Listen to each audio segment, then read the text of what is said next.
Moi, ce qui m'a fascinée, c'est que les gens répondaient un impatient, je deviens patient pour tolérer. Si on est deux impatients ensemble, ça va exploser. Ouais. Donc, oups! Mais c'est intéressant, parce que tout le monde a répondu « Oui, je suis patient devant un impatient ». Et oui, parce que on devient patient, parce que l'autre, il est notre miroir. Et son impatience est tellement désagréable qu'on ne veut pas être désagréable. C'est déjà aussi une sorte de conscience qu'on a. Hein? Et puis surtout, la patience va nous aider à trouver la mesure, Oui. à maîtriser, peut-être pas le temps, mais la mesure. On s'ajuste. Et puis, en tout cas, si on devient patient, l'autre, lui aussi, va se calmer. Contagieux. Il va être patient. Ah ben c'est ça, oui. Et ça va dans une des réflexions que les gens nous avaient fait. Les gens nous disaient que la patience, c'est une qualité essentielle, c'est de prendre le temps d'échanger avec l'autre. Exactement. Si on est impatient, on ne l'écoutera pas. Non, mais la patience, c'est vraiment le contrôle de soi. Ça, c'est important. Et pour tout, le contrôle de soi permet une meilleure interprétation de ce que l'autre veut dire. Parce que quand on est impatient, souvent, on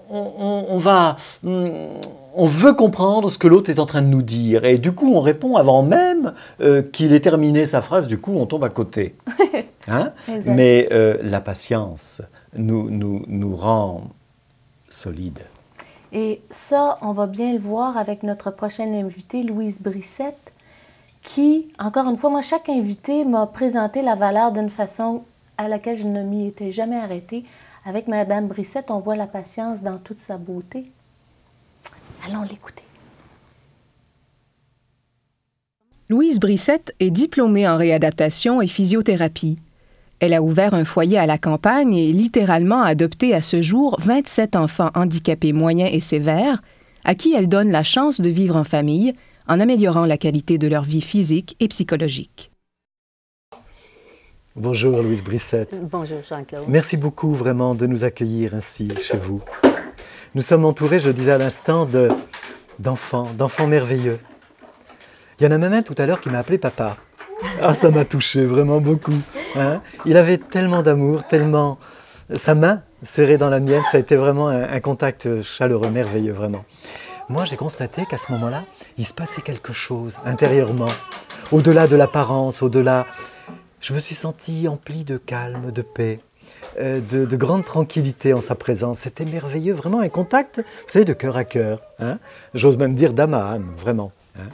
Alors, il faut sans doute beaucoup de patience, parce que quand on arrive ici, on sent hein, qu'il y a de la patience. C'est calme, finalement. Il y a bien de temps en temps quelques cris quand ils s'amusent, mais malgré tout, il y a la paix, hein, il y a la tranquillité. Il faut avoir beaucoup de patience, sans doute, non? Bien, c'est tout simplement la patience. Pour moi, c'est quoi la patience? C'est l'amour, finalement. Comme vous disiez si bien, ce sont des enfants merveilleux, des enfants magnifiques. Puis, on ne peut pas faire la rencontre de ces enfants-là sans faire un cœur à cœur. Parce qu'ils sont présents, ils sont du moment, de l'instant présent. Ce n'est pas des enfants qui vivent pour demain, après-demain, pour obtenir quelque chose. Ils vivent pour être, tout simplement. Alors, quand tu veux être, bien, la patience, ça fait partie. Tu n'as pas à attendre, tu as ce que tu es tout de suite. Et puis, les enfants, ils sont nos maîtres, pas dans la façon, ils sont des enfants rois, non. Ils sont nos maîtres parce qu'ils nous apprennent vraiment qui nous sommes. Alors, nous sommes toujours désorganisés dans l'imprévu, nous sommes toujours impatients pour quelque chose qu'on veut immédiatement.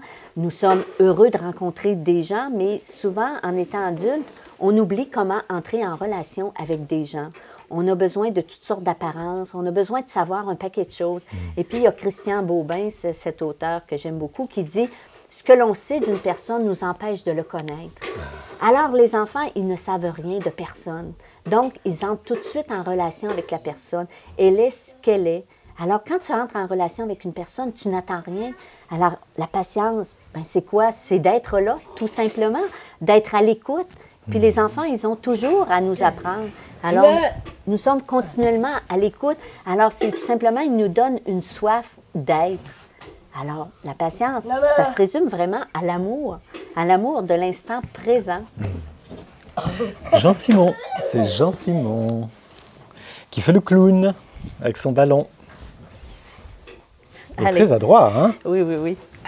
On a le droit à un véritable numéro, là. Hein? Tout à l'heure, je vous entendais dire que, en parlant aussi de la patience, c'est qu'il fallait accepter, par exemple, de ne pas tout comprendre tout de suite quand il parle ou dans les gestes. Ça doit demander du temps aussi, hein, pour apprendre à accepter de ne pas toujours tout comprendre, de s'ajuster. Oui, c'est un apprentissage. C'est un Puis apprentissage. c'est qu'au-delà des mots, on s'aperçoit, bon, c'est peut-être ça, la patience aussi, c'est qu'au-delà des mots, il y a un paquet de choses à comprendre. Oui. Il y a un paquet de choses à saisir. Mais vraiment, au-delà des mots, les mots, c'est simplement des accessoires qui nous empêchent d'aller plus loin. Alors, si on ne comprend pas bien, on va vraiment regarder la personne dans les yeux. Et puis, les enfants démunis intellectuellement, démunis physiquement, ils vont nous regarder dans les yeux quand ils nous parlent. Et puis, à un moment, ils disent « Mais maman, je te parle. » Mais oui, mais moi, je leur dis « Mais j'écoute avec mes oreilles, même si je ne te regarde pas. » Mais non, ils ont raison. Si on veut comprendre encore mieux, au-delà des mots, il faut regarder dans les yeux. Il y a combien de gens qui nous disent « Bonjour », mais le « bonjour » est terminé, puis ils sont rendus 10 mètres plus loin. Oui. Ils ne nous ont pas regardé dans les yeux, ils ne nous ont pas salués, finalement. Tandis que les enfants handicapés nous regardent dans les yeux. Alors, même s'ils ne disent pas « Bonjour, comment ça va », toute leur âme nous parle à travers les yeux. Alors finalement, on s'aperçoit vraiment que les mots sont accessoires. Alors c'est peut-être là aussi la patience d'écouter ce qu'ils ont à dire, mais ce n'est plus de la patience, c'est encore une fois un cœur à cœur qui est merveilleux. Alors on n'attend pas autre chose, on vit l'instant présent. Oui, le regard, c'est vraiment extrêmement important, vraiment, très important. Effectivement, tiens, Jean-Simon qui me regarde en ce moment, son regard est magnifique. Il est sage, il écoute, ça le fait sourire, c'est magnifique. Moi, quand je suis arrivé ici, Madame Brissette, j'ai vraiment eu l'impression d'être dans un autre monde. En ce sens, tu es Jean-Simon, hein. Tout à l'heure, tu as dit qu'on était amis, copains. Et c'est vrai, hein. C'est vrai, bien sûr. Et donc, c'est pas péjoratif ce que je dis là, se sentir dans un autre monde. Mais c'est vrai, tout est différent. On sort de la vie quotidienne, on entre dans une ambiance où on a l'impression que le temps est là, à notre écoute, avec les enfants. Et justement, je me suis dit, ça tombe bien qu'on parle avec Mme Brissette de la patience, parce que tout nous invite à la patience. Hein? C'est presque un confort. Vous vous sentez aussi dans un autre monde, parfois? Oui, souvent on dit ici, on est dans le vrai monde, parce qu'on prend le temps de vivre. Le temps n'est pas une denrée rare ici. On est à l'écoute du temps. C'est sûr que le temps passe vite si on le regarde passer, mais si on s'en fait un allié, finalement, le temps, c'est merveilleux. Bon, ici, on voit le changement des saisons. Mais on vit intensément la saison, et puis la saison qui arrive, c'est merveilleux parce qu'on la regarde s'émerveiller. Puis les enfants, dans leur apprentissage de la vie, ils sont toujours en émerveillement. Mais quand ça va trop vite, tu n'as pas le temps de t'émerveiller parce que, oups, c'est passé. Mais quand tu le vois venir, tu le prépares. Alors, les enfants, ils nous montrent vraiment à préparer les événements, à préparer les saisons, je dirais, qui arrivent. Puis on n'a aucun contrôle sur la saison qui arrive. Mais les enfants, ils sont là. Puis maman, le printemps, il est là, le printemps. Même si on a un peu de neige au printemps, si on a de la pluie, c'est pas un inconvénient, c'est le printemps, maman. La pluie va tout laver, la pluie va amener les bourgeons. Alors, le temps, ici, devient vraiment un allié. On a le temps avec nous. Et puis, c'est jamais ici, on n'est pas dans une terre de performance. On est dans une terre du vécu au quotidien. Alors, à ce moment-là, on n'a pas d'attente, on n'a pas de stress. Tout est là, puis c'est sûr que la maladie peut être là. Il y a des enfants plus fragiles que d'autres, mais le temps est avec nous. Alors, on prendra le temps quand ça arrivera, mais on n'empêche pas le temps de filer. Alors, on s'en fait vraiment un allié dans tous les événements. Alors, les enfants, ils sont comme ça, dans leur émerveillement.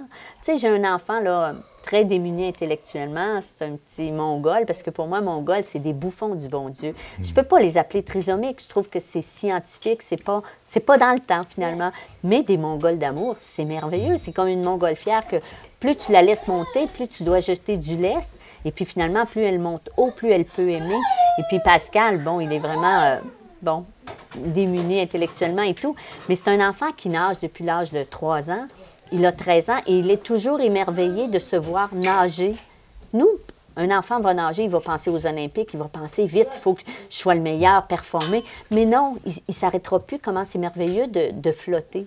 Mais Pascal, dans son sa déficience intellectuelle, il est toujours émerveillé d'être dans l'eau. C'est fantastique.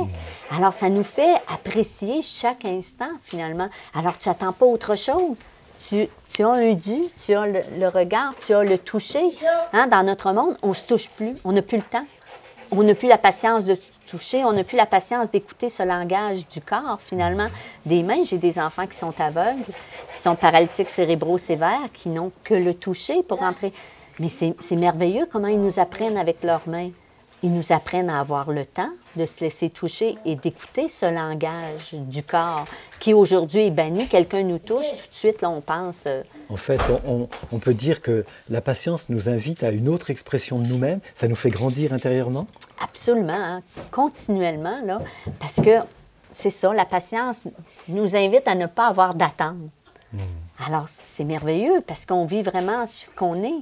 Si on est trop pressé, si on n'a pas de patience, bien finalement, on n'a pas le temps de vivre. On n'a pas le temps de savoir qui on est.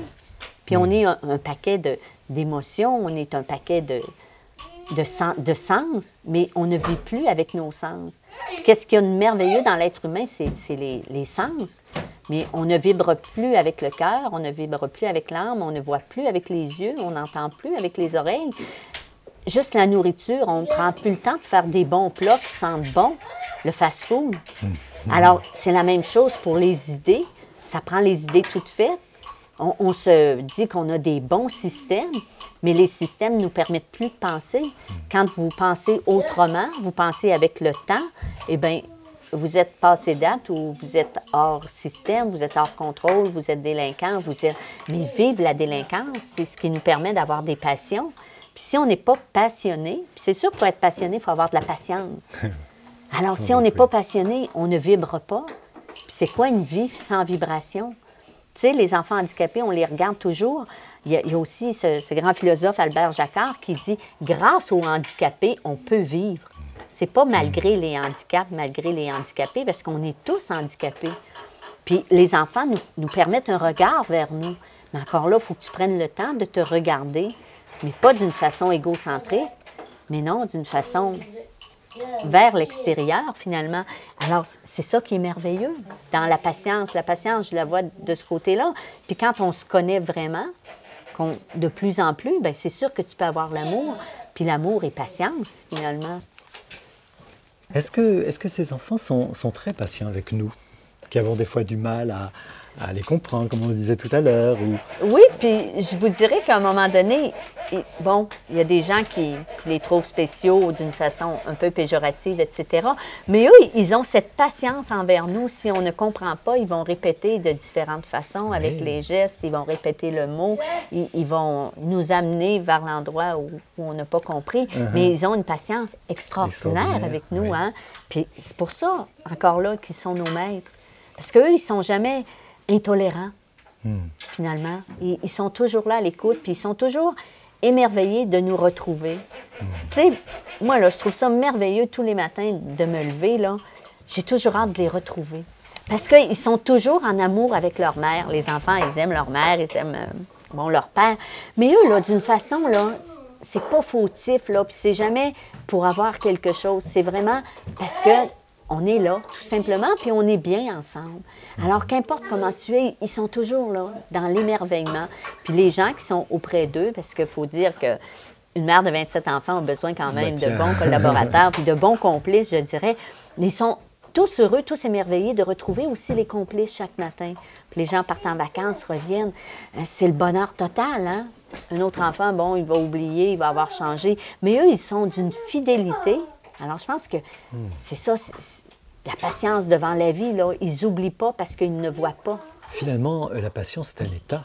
Oui, finalement, la patience, c'est grand, la patience. Parce que la patience va nous amener, comme vous dites, bon, on attend, on est là, on est à l'écoute de l'autre, mais ça nous apprend à s'abandonner aussi.